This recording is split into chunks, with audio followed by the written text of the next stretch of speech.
This is the New York City FC Pregame Live. Tonight, New York City looks to keep the playoff dream alive in a must-win Game 2 against FC Cincinnati. And now, here are your hosts, Glenn Crooks and Matty Lawrence.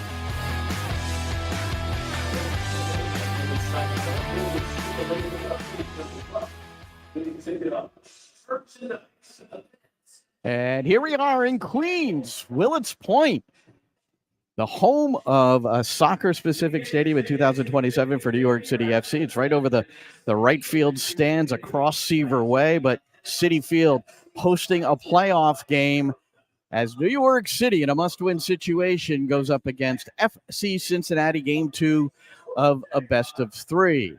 And I'm Glenn Crooks. There's Matty Lawrence, and we're going to be carrying the live commentary, which begins at 4:45 with our pregame show with the head coach, Nick Cushing. But we're going to play a little of some of that interview with Nick in a couple of clips here in just a moment.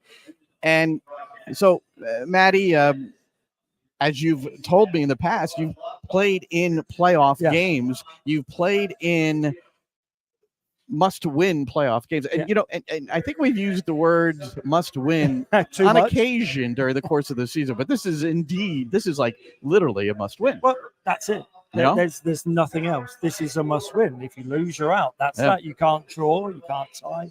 It's the end of it. Well, you could tie. You go to penalties. Yeah, you go to penalties, but you're going to lose. You're either going to lose or you're going to win. There's no such thing. We're not going to walk away from here without you either going to Game 3 or without it being too much and off you go and you go home. These games hurt. These games are, for me, because I'm English, these are all FA Cup final games. Yeah. This is what it's all about. You have to leave everything out there. I know that that's all a cliche, but you want to cramp up in minute 65 or minute 70. You want to have given everything. Adrenaline coursing through every single sinew or vein, whatever you want to say. You have to leave it out there. And I know, watching the game against Cincinnati away from home at TQL Stadium, that wasn't the case. No. It was very lethargic. It was non-committal at times. There wasn't enough quality. There was too many mistakes. I can go on and on. Today, this is it. This is the real deal.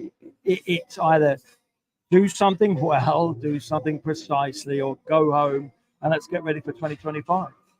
So, 1-0 was the result of the first game. Yamil Assad scores after halftime, 6 minutes after the second half began. And it was a goal we're going to go over in just a moment. But the thing that really stood out, and, we don't lean on expected goals too often, but we know the coaching teams around the league, around the world, they really utilize the analytics, in particular expected goals, because it helps the teams understand the process a little bit more too. Or it helps the coach protect their job.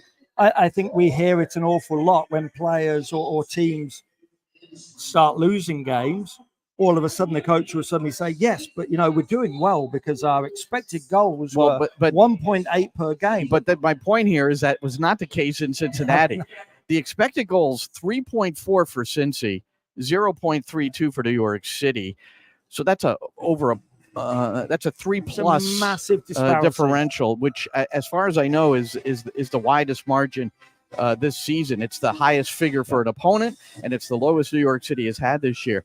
Their lowest shot total, attempts, 6 on the season. They were outshot 22-6, 6-2 on goal, 9-5 on corners. So that's what you're dealing with going into Game 2.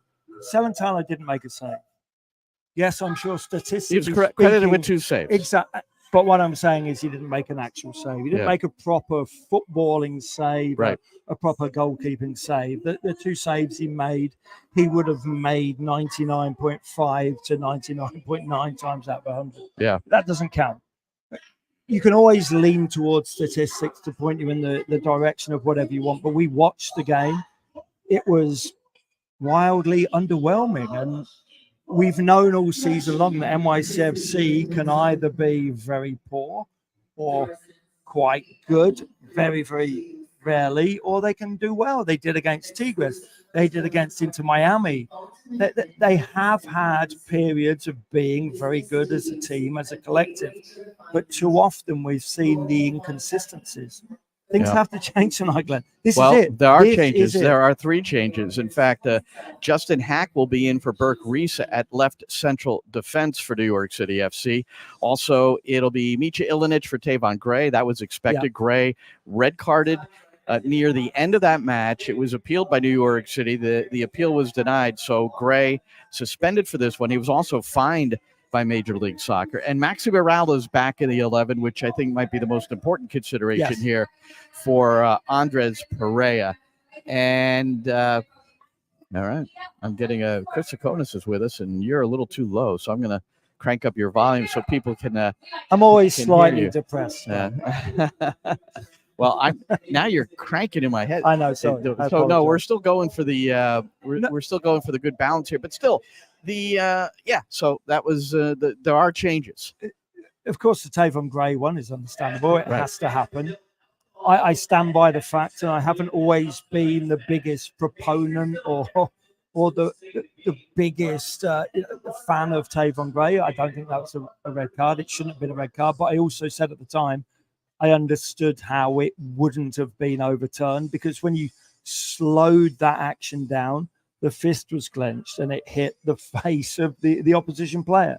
That doesn't always mean that it should be a red card, but that's how we live right now. That's what VAR does. And as I say, I think I'm the most unbiased person, around the league. But yeah, Tavon Gray was hard done by that, that's for certain. Ilinic, it's natural.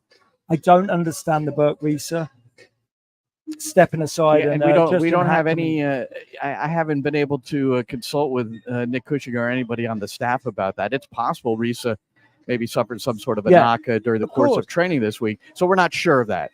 The natural balance leads you to believe that Burke Reese, if he's fit, would play.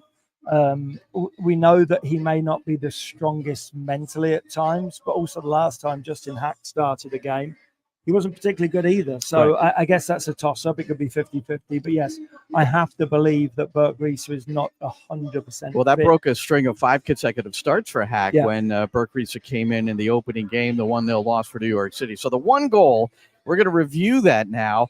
I don't know if you've seen this breakdown, but I actually figured out how to use arrows and circles. But so you'll see some of that, but you're also going to hear Nick Cushing here, who was kind enough to kind of review how that goal was conceded. A number of things happened along the way, and we did point to Tavon Gray, or at least I did specifically in regard to the organization. Here it is. And I actually kind of went through that pretty thoroughly, and I'm sure you have too. But the way, look, Santi Rodriguez loses the ball in the middle of the park. That's always, the possibility of disaster when that happens. But then the organization at the back. Now, how many times have you trained like 4v4 on transition and you just need that organized back line? And I don't want to just paint Tavon Gray, but he seemed pretty unorganized in that situation. And, if he was a little bit more organized, or maybe it was communication that was necessary. I don't know. How did you see that, just from a coaching standpoint? I mean, from a learning tool. I really do mean that. I think ultimately, the hardest part of the game is trying to reorganize running backwards. And if you can become a team that can do that quickly, you can defend in transition. And if you open spaces and you try and go defend on your own and you make a decision where you think you can go, sometimes you get away with it and sometimes you don't. And this one we didn't, right? They end up exposing the space. The principles, right? You got to drop, you got to condense the space, you got to make sure that you delay the attack. And there's all different principles, but it's difficult in the moment in front of 30,000, right? You've got to be able to think clearly and focus. And, that's the evolution of us in those moments. We've done it well. We just need to do it well consistently. I just thought maybe Tavon, he's such a good 1v1 defender. Maybe he thought he could just go in and win the ball. And that was likely his thinking, yes?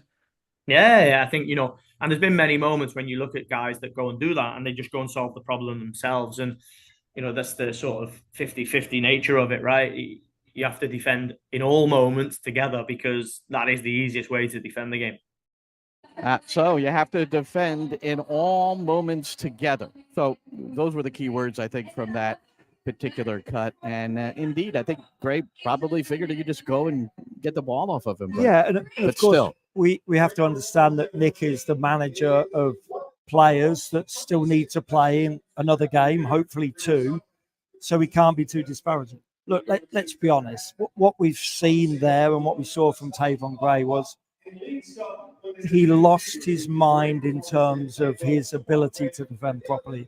If he'd have just sat back in a flat back 4, right, as an orthodox right back, the ball would not have gone to Lucho Acosta. Well, that's just it. Absolutely. No, so absolutely. That's But it. it started with Sandy Rodriguez losing the ball in midfield, though, and he does in that. a very dangerous spot. So that was that started it all. But I think we want to be very clear that our normal response, what you would demand of your right back if you were the central defender there, is to recover, tuck in, but also is that the open body. He's closed to the play the entire time. He never sees Acosta. So, and you harp on something like this because New York City doesn't score many goals at TQL Stadium, and they don't have a clean sheet. It's 14 games without a clean sheet now. And I'm going to play a clip from Nick in just a moment, because when you look at it that way, you have to score at least 2 goals in every game in order to secure 3 points. That's asking a lot. Absolutely. You know? And look, Tavon Gray knows better than that. If he'd have watched that video after the game, Sure. he'd have said to himself, why on earth did I run centrally? Why did I not just, regress slightly, move 10 yards to my right-hand side and stand in the position I should be at? Yeah, I've said to you before, Glenn, I played 200-300 games of professional football back in England in the right or the left-back position. Right. And it's a very, very simple position if you stand in the right position. I know that's simplistic, but that is truly what it is. If you understand where you should stand and where, you can open right back or left back, you can open your body up and you can see the whole game. The only person you can't see is your own goalkeeper, and he or she should be talking to you to let you know where you are.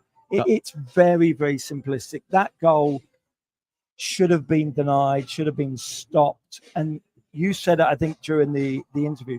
The one thing we love, and there's many things, but truly the one thing you like about Tavon Gray is one-on-one defending, and he's a pure defender. But he lost his ability to work out where he should be standing. He followed the ball. He was what we call as, when you're talking about an 8 or a 9-year-old, you're ball watching, you just run towards the ball. Yeah. You're caught ball watching, there's a massive space. And even Weak more so, side defense. it's Lucho Acosta. We've talked about it. You should always understand that as well. Yeah. You understand who the players are around you. Right. If it's a guy standing out at left wing and he can't kick the ball with his left foot, just leave him out there. It's Lucho Acosta. Yeah. He can do anything he wants. Well, he with now either has 8 career assists, all competitions against New York City FC, along with 6 goals. And Acosta now with a game-winning goal contribution in 13 of the 19 wins this year for Cincinnati. That's 18 in the regular year, and then the 1 playoff game. So 14 games without a clean sheet. So let's hear from the gaffer on this one. You've said numerous times that the way you're going at it this year, it's a little bit riskier, and you're probably going to concede a little bit more. In this case, I mean, in those games, you have to score at least 2 in order to get your 3 points or advance per se. And that's asking an awful lot of your attack. I'm sure that some of those opportunities to get the shutout that have gone past you have been kind of frustrating. Yeah, because you look at the goal we concede, and it's so avoidable. If you're playing against, a team that's just better than you in the moment, you have to hold your hands up, right? But we turn the ball over, we don't defend the transition well enough, and they score from the moment.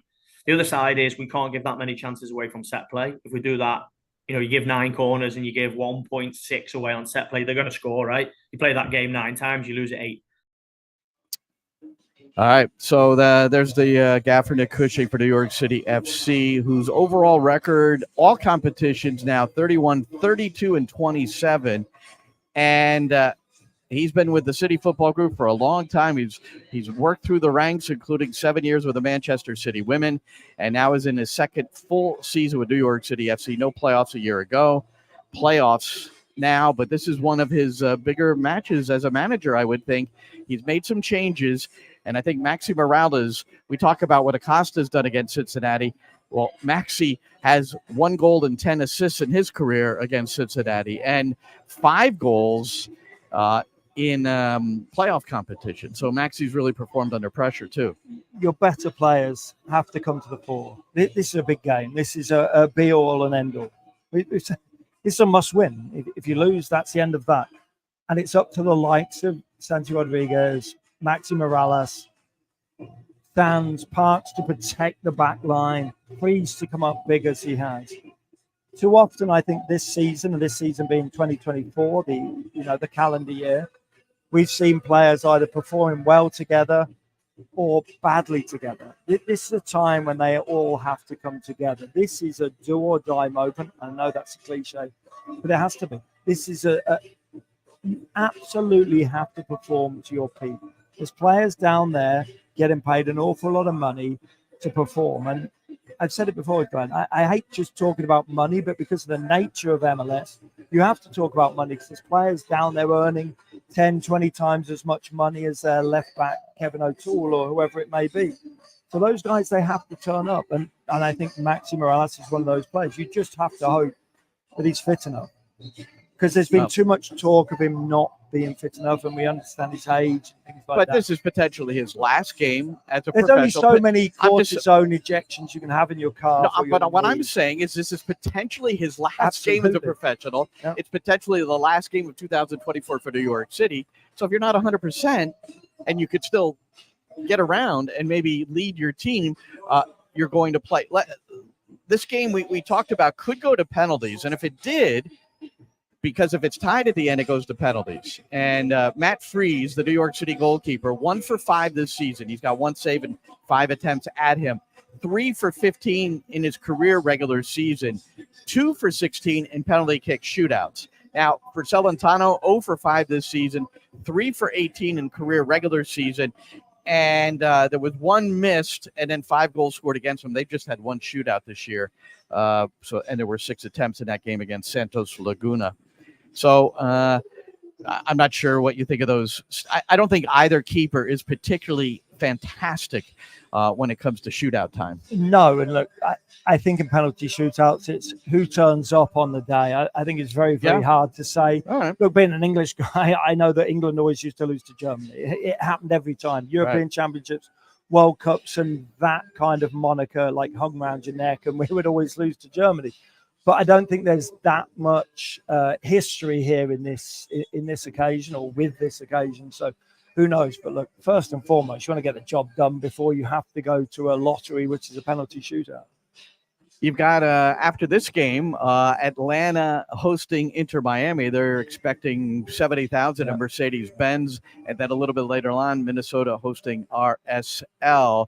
Atlanta, that's a must-win for them, but they're at home, going up against Messi, Suarez, and others. Charlotte and Orlando, we're talking about penalty kicks. Christian Kalina, 2 penalties saved. Charlotte 0-0 against Orlando City, but they forced a game 3 on penalties. And then, thankfully, LAFC beat Colorado 4-1. So it was 9-1 aggregate, even though it's not a home aggregate situation. And here's to hoping that the MLS, although it probably won't, opening round playoff format will change. One that Nick Cushing and the 3 of us all agree that he would prefer home and home or just a knockout game versus this best of 3 thing. But the goals have to add up, then. Of course, don't it? If you win 5-0 in the first game, it can't just only count for 1 goal. It cannot be, in my opinion. But yeah. Well, here's what Ricky Pooch said, who has 5 goals.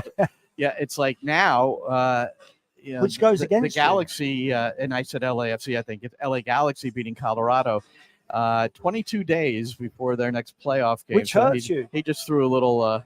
And I can attest to that, Glenn. I can attest to the fact that if you have 3 weeks and 1 day without a game, you can play as many inter-squad scrimmages, or you can play against the San Diego, whoever. You can do whatever you want. It doesn't count. It's not the same. And you're almost being penalized for being good. That can't work. You can't be penalized for being good, but that is what's happening.